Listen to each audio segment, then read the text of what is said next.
যার যার উৎসব সবার, শুধু হিন্দু ধর্মে নাম লেখানোর জন্য এবং ধর্ম পরিবর্তন না করার জন্য অনুপ বড়ুয়াকে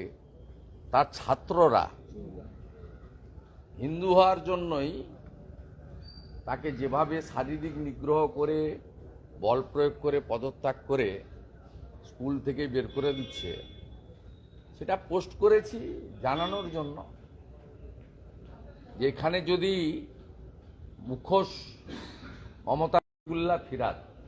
এদের পরিণতি ভবিষ্যতে এইরকমই হবে। শুভেন্দুদা, পাক অকুপাইড কাশ্মীরে গিয়ে আল হাফিজ তার নেতা সেখানে গিয়ে ক্যানিং থেকে তিনি অ্যারেস্ট হলেন। বাংলা নিয়ে আপনারা বারবার সরব হয়েছেন কারণ এখানকার ডেমোগ্রাফি চেঞ্জ করা হচ্ছে। কাশ্মীরের জঙ্গি তিনি পাক অকুপাইড কাশ্মীরে গিয়ে ট্রেনিং নিলেন এবং সরাসরি আরে কথাটা তো অনেকদিন ধরে আমি বা আমরা বা অনেকেই বলছেন